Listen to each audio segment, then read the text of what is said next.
Hey guys, how are you?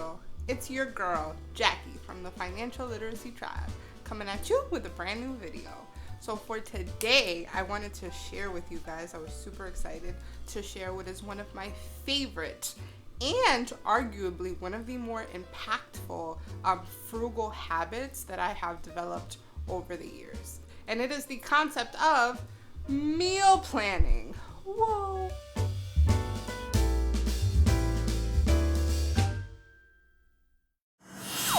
So what exactly is meal planning? Meal planning in a nutshell is just basically what are the meals that you're gonna cook that month or that week. That's it. Super simple. It's a great way to save major money at the grocery store because A, you're utilizing what it is that you already have in stock. So that means that you're buying less at the grocery store. I find that on the months that I'm meal planning, I definitely don't have to go to the grocery store as often, and I'm definitely buying less when I do go because I'm taking full advantage of the things that I already have in stock. So for those reasons, it can definitely help you save a ton of money. I highly recommend it. I also like it because I feel like it simplifies my life, right? Like how often has it gotten to like 3 or 4 in the afternoon and you're like, ugh, what am I gonna cook today? But at least if you have a plan already mapped out, I put mine right on my fridge. It just makes life so much simpler. I don't have to think about it. It's already there. I already know that I have all of the ingredients for it because I did my meal planning. So it's just a great way to simplify life and save major money. It's a frugal win, for sure. Step 1. Step 1 when you're meal planning is taking a look into your cabinets, taking a look into your pantry in your kitchen, and taking a look in your fridge and freezer to see what ingredients it is that you already have in stock.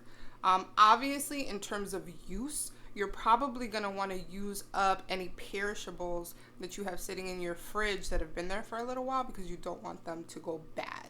So be sure to add that to your list of things that you're going to be working with in terms of cooking. But so in general, you're just taking a quick inventory, seeing what it is that I have. Okay, I have ground chuck. I have some chicken. I have some cheese that I want to use up before it goes bad. You're taking inventory of all of the ingredients that you currently have in stock.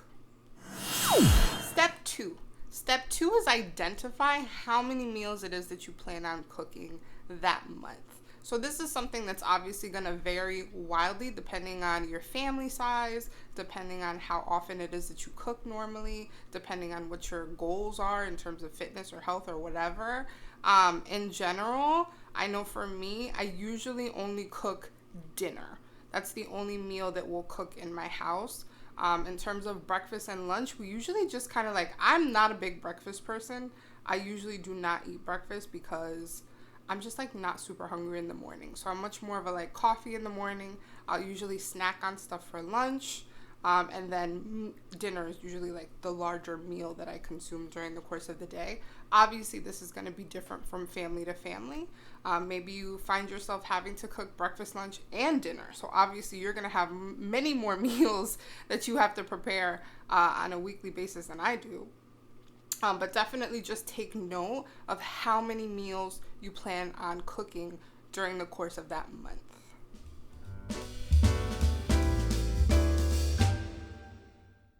You know, does it mean that you can never go out to eat or never do takeout when you're on this sort of a meal planning plan?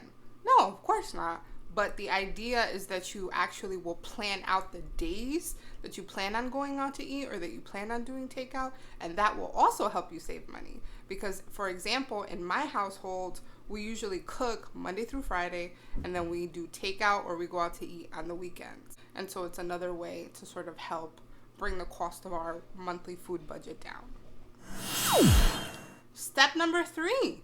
Get creative. Now is the planning section. You've done inventory of all the foods, ingredients that you have in stock currently. You went ahead and you identified how many meals it is that you have to cook for this month. So now you can get creative. Start jotting down all of the different meals that you're going to create during the course of this month using the ingredients that you have. Now, just for you, because I love you, my little Finlit tribe folks, I actually have a Finlet Tribe meal planning worksheet. Woo! And so you can actually utilize this to help you with your planning, basically with your meal planning. And so this is available on focusedfrugalfab.com, and basically it has a space for you to write down what your ingredients are, perishables and non-perishables, and it also has a space for you to write down what the meals that you're going to prepare are. And what I did for my particular worksheet is that I have correlating numbers in a different column here. And so basically, if you find that you need to get additional ingredients that maybe you do not have in stock to prepare the meal that you plan on preparing, you can just write it down in this section here.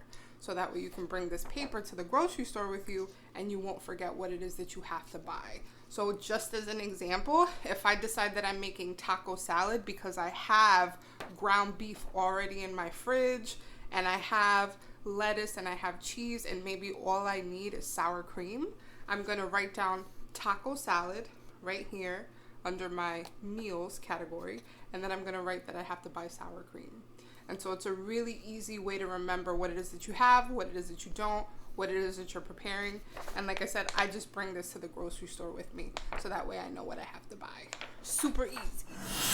It's not really a hack, but like one of the things that I like to do if I can't think of what it is that I want to cook with that particular ingredient is I'll literally just like Google image it.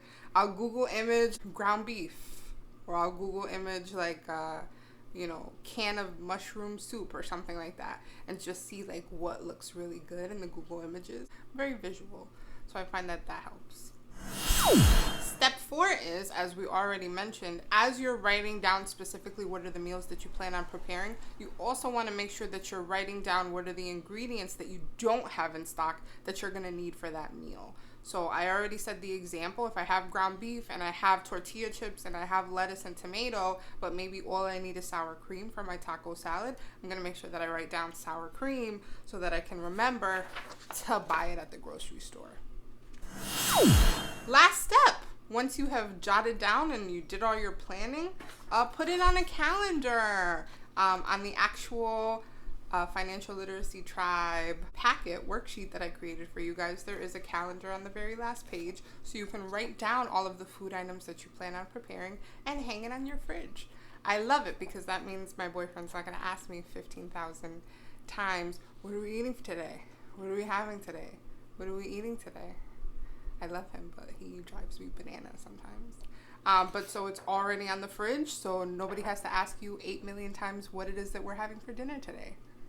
So be sure to take advantage of that and do it. And also, by having this on the actual fridge, it means that you can take this paper with you to the grocery store and then just throw it out afterward, because it probably has grocery store germs on it.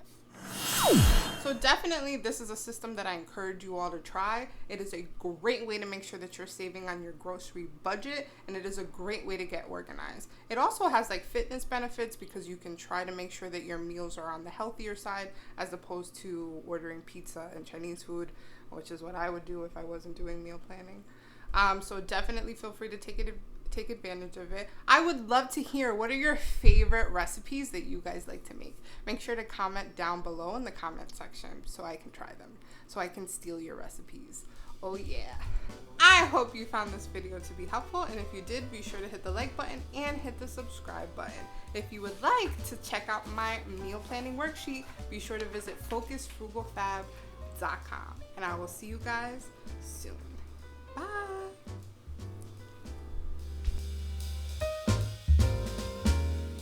Like button and hit subscribe.